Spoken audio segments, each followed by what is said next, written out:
നമസ്കാരം. പ്രാദേശിക വാർത്തകൾ. ഈ വാർത്തകൾ നിങ്ങൾക്കായി അവതരിപ്പിക്കുന്നത് Marvel agencies, Thrissur road, Irinjalakuda. ഇരിങ്ങാലക്കുടയിലെ സമ്പൂർണ്ണ digital hub moment super shopping ഡാന, ഇരിങ്ങാലക്കുട. ITU ബാങ്ക് നിക്ഷേപ സംരക്ഷണ സമിതിയുടെ നേതൃത്വത്തിൽ ആഗസ്റ്റ് 15-ന് 1000-ഓളം വരുന്ന നിക്ഷേപകർ ഒത്തുചേർന്ന് ഇരിങ്ങാലക്കുട മുനിസിപ്പൽ കൗൺസിലിൽ അവതരിപ്പിക്കേണ്ട പ്രമേയം മുനിസിപ്പൽ സെക്രട്ടറിക്ക് കൈമാറുമെന്ന് സംരക്ഷണ സമര സമിതി ഭാരവാഹികൾ വാർത്താ സമ്മേളനത്തിൽ അറിയിച്ചു. ആഗസ്റ്റ് 17 മുതൽ 22 വരെ ITU ബാങ്ക് ഹെഡ് ഓഫീസിന് മുൻപിൽ റിലേ നിരാഹാര സത്യാഗ്രഹ സമരം സംഘടിപ്പിക്കുമെന്നും ഭാരവാഹികൾ പറഞ്ഞു. നിക്ഷേപ സംരക്ഷണ സമര സമിതിയുടെ പ്രവർത്തനങ്ങൾക്ക് പിന്നിൽ വ്യക്തിവൈരാഗ്യമാണെന്ന തരത്തിലുള്ള ബാങ്ക് മുൻ ചെയർമാൻ MP ജാക്സൺ നടത്തിവരുന്ന പ്രചാരണം കൂട്ടായ്മയെ തകർക്കാൻ ലക്ഷ്യമിട്ടിട്ടുള്ളതാണ്. 2019 മുതൽ RBI തുടർച്ചയായി നൽകിയ നിർദ്ദേശങ്ങൾ പാലിക്കാതിരുന്നതാണ് ബാങ്കിന്റെ ഇപ്പോഴത്തെ അവസ്ഥയ്ക്ക് കാരണമെന്ന് സംരക്ഷണ സമിതി legal adviser advocate Antony Thekkekara ചൂണ്ടിക്കാട്ടി. മൂല്യമില്ലാത്ത വസ്തുക്കൾ ഈടായി സ്വീകരിച്ച് അനധികൃതമായും അന്യായമായും അധികാര പരിധി വിട്ടും വായ്പ നൽകിയതാണ് ബാങ്കിന്റെ തകർച്ചയ്ക്ക് ഇടയാക്കിയത്. 2025 ജൂലൈ 30-ന് RBI നിയന്ത്രണം വന്നതിന് ശേഷം മതിയായ രേഖകൾ ഇല്ലാതെ 115 കോടി രൂപ വിതരണം ചെയ്തതായും ആന്റണി തെക്കേക്കര പറഞ്ഞു. ഇപ്പോഴത്തെ ബാങ്കിന്റെ സഞ്ചിത നഷ്ടം 123 കോടിയായി ഉയർന്നുവെന്നാണ് ഓഡിറ്റ് റിപ്പോർട്ടുകൾ വ്യക്തമാക്കുന്നത്. ബാങ്കിന്റെ ഭരണസമിതി അംഗങ്ങളും ജീവനക്കാർക്കും അവരുടെ കുടുംബാംഗങ്ങൾക്കും ബാങ്കിലുള്ള നിക്ഷേപം വെളിപ്പെടുത്താൻ തയ്യാറാകണം. ബാങ്കിന് ഉണ്ടായിട്ടുള്ള നഷ്ടത്തിന്റെ കാരണക്കാരായവരിൽ നിന്നും സ്വത്തുക്കൾ കണ്ടുകെട്ടി നിക്ഷേപകർക്ക് വിതരണം ചെയ്യണമെന്ന് ഭാരവാഹികൾ ആവശ്യപ്പെട്ടു. കേന്ദ്ര സംസ്ഥാന സർക്കാരുകൾക്ക് പരാതി നൽകിയിട്ടും യാതൊരു നടപടിയും സ്വീകരിക്കാതിരുന്നതിനെ തുടർന്നാണ് സംരക്ഷണ സമര സമിതി പ്രത്യക്ഷ സമരത്തിന് ഇറങ്ങുന്നത്. ITU ബാങ്കിന്റെ പുനരുദ്ധാരണത്തിന് കേന്ദ്ര സംസ്ഥാന സർക്കാരുകൾ ബാങ്കിന്റെ മൂലധന നിക്ഷേപത്തിൽ പങ്കാളികളാകുക, ഫോറൻസിക് ഓഡിറ്റ് നടത്തിയും സാമ്പത്തിക കുറ്റാന്വേഷണ വിഭാഗത്തെ കൊണ്ട് അന്വേഷണം നടത്തി ബാങ്കിന്റെ തകർച്ചയ്ക്കിടയാക്കിയവരിൽ നിന്നും സ്വത്തുക്കൾ കണ്ടുകെട്ടുക, ബാങ്ക് മുൻ ചെയർമാൻ കൂടിയായ മുനിസിപ്പൽ ചെയർമാൻ MP ജാക്സൺ തൽസ്ഥാനം രാജിവെക്കുക തുടങ്ങിയ ആവശ്യങ്ങളും സംരക്ഷണ സമര സമിതി ഭാരവാഹികൾ ഉന്നയിച്ചു. President Prince Mathew, secretary Leo P. Anto, treasurer TC Sajeevan, financial adviser Jose CK, ഭാരവാഹികളായ സനോജ് മോഹൻ, സുനിൽ C എന്നിവരും വാർത്താ സമ്മേളനത്തിൽ സംബന്ധിച്ചിരുന്നു. DICGC പറയുന്നു, ഈ ബാങ്ക് ലിക്വിഡേഷന്റെ വക്കിലെത്തുകയാണെങ്കിൽ ഞങ്ങൾ 5 ലക്ഷം രൂപ ഏറ്റവും കൂടുതൽ മാക്സിമം എമൗണ്ട് ഓഫ് 5 lakhs ഞങ്ങൾ ഓരോരുത്തർക്കും കൊടുക്കും. അതിപ്പോൾ ഷെഡ്യൂൾ ബാങ്ക് ആയാലും ഇന്ത്യയിലെ നാഷണലൈസ്ഡ് ബാങ്ക് ആയാലും അതേ 5 ലക്ഷം രൂപ തന്നെ ഉള്ളൂ. പക്ഷേ ആ കൊടുക്കുന്ന 5 ലക്ഷം രൂപ വെച്ചുള്ള സംഖ്യ ഞങ്ങൾക്ക് തിരിച്ചു തരണം. അങ്ങനെ ഈ കാര്യത്തിൽ 462 കോടി രൂപയ്ക്കുള്ള ബാങ്കിന്റെ എല്ലാ ആസ്തികളും അവർ മരവിപ്പിച്ച് നിർത്തിയിരിക്കുകയാണ്. ബാങ്കിന്റെ സെക്യൂരിറ്റീസ്, ബാങ്കിന്റെ റിസർവ് ഫണ്ട് എന്ന് പറഞ്ഞാൽ ബാങ്കിന്റെ അവസാനത്തെ ഒരു പിടി മണ്ണുണ്ടെങ്കിൽ വരെ അവർ എടുത്തു കൊണ്ടുപോകും. അപ്പൊ ഇത് അങ്ങോട്ട് കൊടുക്കേണ്ട സംഖ്യയാണ്. അവിടെയും ഞാനൊരു കാര്യം നിങ്ങളുടെ ശ്രദ്ധയിൽപ്പെടുത്താൻ ആഗ്രഹിക്കുന്നത്, അന്ന് ഈ 5 ലക്ഷം രൂപ വിതരണം ചെയ്യാൻ സ്റ്റാഫാണ് മുൻകൈ എടുത്ത് എല്ലാവരും വിളിച്ചു വരുത്തി ഒപ്പിടിച്ചു കൊടുത്തിരുന്നത്. പലരെയും വിളിച്ചു വരുത്തി ആ സംഖ്യ കൊടുപ്പിക്കാനുള്ള തിരക്കിലായിരുന്നു സ്റ്റാഫിന്. ആ സംഖ്യ കൊടുത്തില്ലായിരുന്നുവെങ്കിൽ, ആ സംഖ്യ വിതരണം ചെയ്യാനൊരു പ്രോത്സാഹനം നടത്തിയില്ലായിരുന്നുവെങ്കിൽ ഈ ദുരവസ്ഥ വരില്ല. ഞാനൊരു വളരെ ഭീകരമായൊരു കാര്യം പറയാൻ ആഗ്രഹിക്കുന്നത്, ജൂലൈ 30-ാം തീയതിയാണ് 2025 ജൂലൈ 30-ാം തീയതിയാണ് ഓൾ ഇൻക്ലൂസീവ് ഡയറക്ഷൻ എന്ന് പറഞ്ഞ് റിസർവ് ബാങ്ക് വന്നത്. 2019 മുതൽ ബാങ്കിന്റെ നടത്തിപ്പ് ശരിയല്ല എന്ന് പറഞ്ഞിട്ടാണ് കാലാകാലങ്ങളിൽ ഉത്തരവ് കൊടുത്തിട്ട് പാലിക്കാണ്ടാണ്.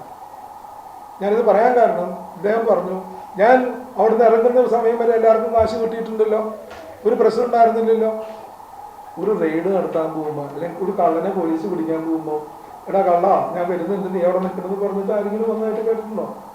അപ്പൊ അതില്ല. ഇനി 2025 ജൂലൈ 30-ാം തീയതി പറഞ്ഞു 10,000 രൂപയിൽ മുകളിൽ ആർക്കും കൊടുക്കരുത്. അദ്ദേഹം എന്താ ചെയ്തതെന്നറിയോ? 127 കോടി രൂപ അദ്ദേഹത്തിൻ്റെ വേണ്ടപ്പെട്ടവരായ ആൾക്കാർക്ക് ബാങ്കിൽ നിന്ന് യാതൊരു രേഖകളും ഇല്ലാതെ കൊടുത്തു. ഇത് മാത്രമല്ല, അത് കൃത്യമായിട്ട് ഓഡിറ്റ് ഒബ്സർവേഷൻ ഉണ്ട്. സാർ അതിനെക്കുറിച്ച് കൂടുതലായിട്ട് വിശദീകരിക്കും. അപ്പോൾ ഇത് വ്യക്തിവിരോധം കൊണ്ട് ചെയ്തതാണോ? നിർമ്മിത ബുദ്ധി സമൂഹത്തിന്റെ പൊതുനന്മയ്ക്ക് ഉപകരിക്കുന്നതാകണമെന്നും ഇതിന്റെ ദുരുപയോഗം വ്യാപകമാവുന്ന സാഹചര്യത്തിൽ ഭരണാധികാരികളും ജനങ്ങളും ജാഗ്രത പുലർത്തണമെന്ന് ഇരിങ്ങാലക്കുട രൂപത പാസ്റ്ററൽ കൗൺസിൽ. സമൂഹത്തിന്റെ വളർച്ചയ്ക്കും പുരോഗതിക്കും പ്രയോജനകരമാണെങ്കിലും AI-യുടെ അനിയന്ത്രിതമായ വിനിയോഗം വ്യക്തികളിലും ജനവിഭാഗങ്ങളിലും ഹാനികരമായ പ്രവണതകൾക്ക് വഴിവെച്ചേക്കാമെന്ന് സമ്മേളനം മുന്നറിയിപ്പ് നൽകി. ലിയോ 14 പാപ്പയുടെ പ്രഥമ ചാക്രിക ലേഖനം ആസ്പദമാക്കി AI യുഗവും മനുഷ്യമഹത്വവും എന്ന വിഷയത്തിൽ രൂപതയിലെ 141 ഇടവകകളിൽ നിന്നുള്ള പ്രതിനിധികൾ പങ്കെടുത്ത പാസ്റ്ററൽ കൗൺസിൽ സമ്മേളനം AI സാങ്കേതിക വിദ്യയുടെ വിവിധ വശങ്ങൾ ചർച്ച ചെയ്തു. യുദ്ധത്തിനും വ്യക്തിഹത്യയ്ക്കും ആത്മഹത്യയ്ക്കും സ്ത്രീ പീഡനങ്ങൾക്കും മറ്റും നിർമ്മിത ബുദ്ധിയുടെ സാധ്യതകൾ ഉപയോഗിക്കുന്ന സാഹചര്യത്തിലാണ് ചാക്രിക ലേഖനത്തിന്റെ ചുവട് പിടിച്ച് നടന്ന സമ്മേളനം. നിർമ്മിത ബുദ്ധി മനുഷ്യരാശിക്ക് അനുഗ്രഹമാണെന്നും എന്നാൽ അതിന്റെ ദുരുപയോഗം ദൂരവ്യാപകമായ ദുരന്തങ്ങൾക്ക് വഴിയൊരുക്കുമെന്നും സമ്മേളനം ചൂണ്ടിക്കാട്ടി. രൂപത ബിഷപ്പ് മാർ പോളി കണ്ണൂക്കാടൻ സമ്മേളനം ഉദ്ഘാടനം ചെയ്തു. മനുഷ്യന്റെ മഹത്വം ഉന്നതമാണെന്നും സാങ്കേതിക വിദ്യകൾ മനുഷ്യനു വേണ്ടിയാണെന്നും മറക്കരുത്. നിർമ്മിത ബുദ്ധിയെ മനുഷ്യൻ നിയന്ത്രിക്കണമെന്നും സമസ്ത ജനങ്ങളുടെയും നന്മയ്ക്കു വേണ്ടി പ്രയോജനപ്പെടുത്തണമെന്നും മാർ പോളി കണ്ണൂക്കാടൻ പറഞ്ഞു. CBCI doctrinal commission secretary father doctor Thomas Vadakkel വിഷയം അവതരിപ്പിച്ചു. Father doctor Lindo Kuttikkadan, sister doctor Isabel, KJ Jerin, Dimple Rishan എന്നിവർ ചർച്ചയിൽ പങ്കെടുത്തു. വികാരി ജനറൽ മോൺസിഞ്ഞോർ ആൻഡ്രു ആലപ്പാടൻ സ്വാഗതവും general secretary father doctor Rijoy Pazhayattil നന്ദിയും പറഞ്ഞു.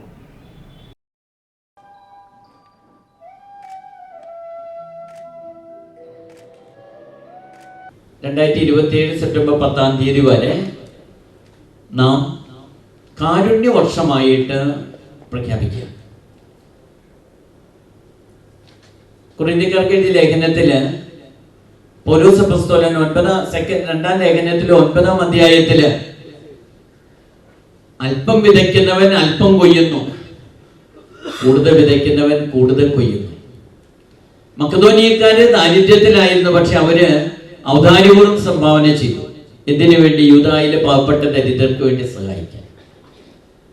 എന്നിട്ട് കൊറിന്ത്യയിലെ സഭയോട് പൗലോസ് അപ്പോസ്തലൻ ഓർമ്മിപ്പിക്കുകയാണ്, നിങ്ങൾ ഔദാര്യത്തോടുകൂടെ ദരിദ്രരായിട്ടുള്ളവരെ, പാർശ്വവൽക്കരിക്കപ്പെട്ടവരായിട്ടുള്ള, വേദനിക്കുന്നവരെ, രോഗികളെ സഹായിക്കാൻ മുൻപന്തിയിൽ വരണം. ആരും നിർബന്ധപ്രകാരം അത് ചെയ്യരുത്. മറിച്ച് സന്തോഷത്തോടും ഔദാര്യത്തോടും കൂടെ നിങ്ങൾ അത് ചെയ്യണം. അത് ക്രിസ്തുവിന്റെ ദർശനമാണ്, ക്രിസ്തുവിന്റെ കാഴ്ചപ്പാടാണ്. നാം നമ്മുടെ ജൂബിലി വർഷത്തിന്റെ തൊട്ടടുത്ത വർഷം കാരുണ്യ വർഷമായിട്ട് പ്രഖ്യാപിക്കുക. നന്മ ചെയ്യുന്നതിലും മടുപ്പ് തോന്നാതിരിക്കണമെന്ന് അപ്പസ്തോലൻ എല്ലാ ലേഖനങ്ങളിലും ഓർമ്മിപ്പിക്കുന്നു. നമുക്കും നന്മ ചെയ്യുന്നതിലും മടുപ്പ് തോന്നാതെ കൂടുതൽ കാരുണ്യത്തോടുകൂടെ പ്രവർത്തിക്കാൻ നമുക്ക് കഴിയട്ടെ. നമ്മുടെ കുടുംബങ്ങളിലെ മക്കളുടെ എണ്ണം കുറഞ്ഞപ്പോൾ സംഭവിച്ചു പോയ ഒരു പരാധീനതയാണ് സാമൂഹ്യ പ്രതിബദ്ധത. പ്രവാസി മലയാളി കൂട്ടായ്മയായ തിരനോട്ടം ഒരുക്കുന്ന അരങ്ങ് 2026 ദ്വിദിന പരിപാടികൾക്ക് ഭാരതീയ വിദ്യാഭവൻ ഓഡിറ്റോറിയത്തിൽ തുടക്കമായി. ഡോക്ടർ അപർണ നങ്ങ്യാരും സംഘവും അവതരിപ്പിച്ച സന്താന ഗോപാലം, ദശമം കൂത്ത്, 4 നോക്ക്, പുറപ്പാടും, ഇരട്ട മേളപ്പദവും, കാലകേയവധം, കഥകളി എന്നിവ നടന്നു. ഉദ്ഘാടന ചടങ്ങിൽ Irinjalakuda Bharatiya Vidyabhavan chairman TA Nair, executive vice chairman C Nandakumar, Christ college AKS cell coordinator doctor Vineetha Jayakrishnan, Ammannur Gurukulam president Kalamandalam Rajeev എന്നിവർ ആശംസകൾ നേർന്നു. Kathakali club joint secretary Pradeep ആമുഖ പ്രഭാഷണം നടത്തി. അഡ്വക്കേറ്റ് രാജേഷ് തമ്പാൻ സ്വാഗതവും ശശികുമാർ തോട്ടപ്പുറം നന്ദിയും പറഞ്ഞു.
ഇരിങ്ങാലക്കുട കിഴുത്താണിയിൽ ആരംഭിച്ച എയ്മർ മൾട്ടി സ്പെഷ്യാലിറ്റി ആശുപത്രി സംസ്ഥാനത്തെ ആരോഗ്യവകുപ്പ് മന്ത്രി കെ മുരളീധരൻ നാടിന് സമർപ്പിച്ചു.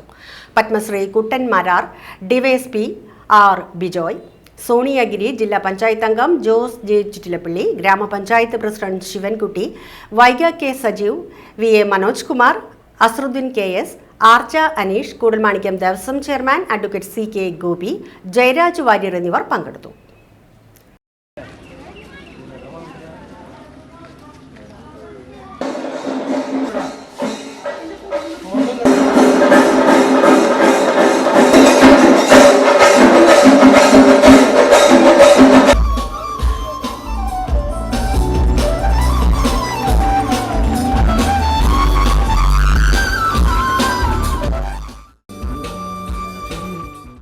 ആരോഗ്യരംഗം എന്ന് പറയുമ്പോൾ സർക്കാർ മേഖലയും സ്വകാര്യ മേഖലയും ഇരു മേഖലകൾക്കും പ്രാധാന്യമുണ്ട്.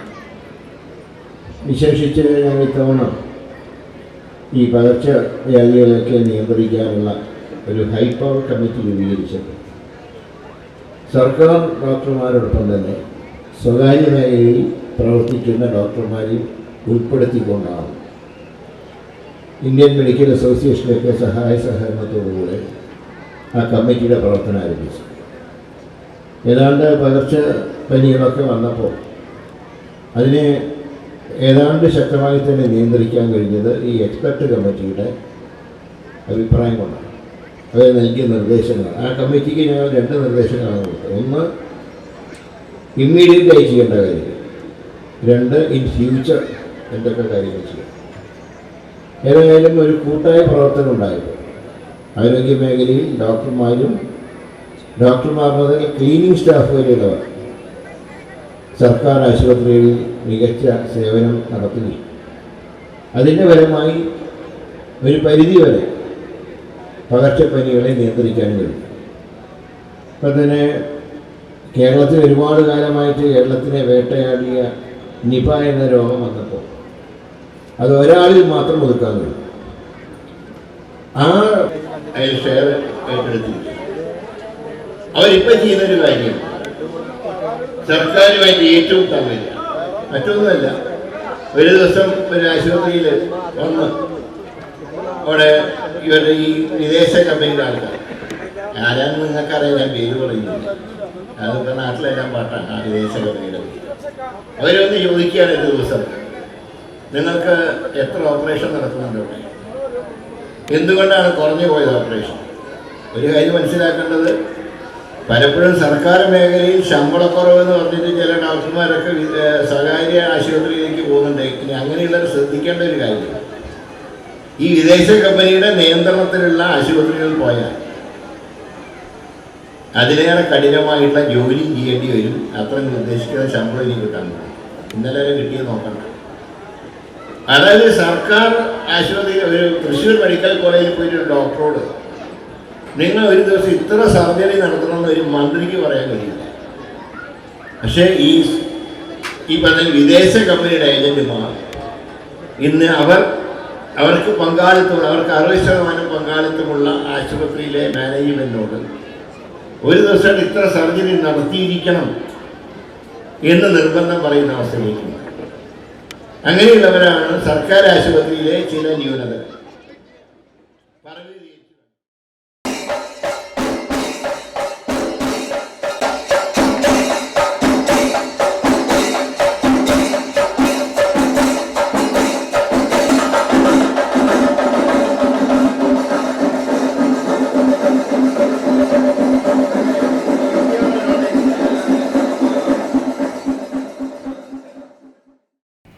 ഇതോടെ വാർത്തകൾ കഴിഞ്ഞു. നമസ്കാരം.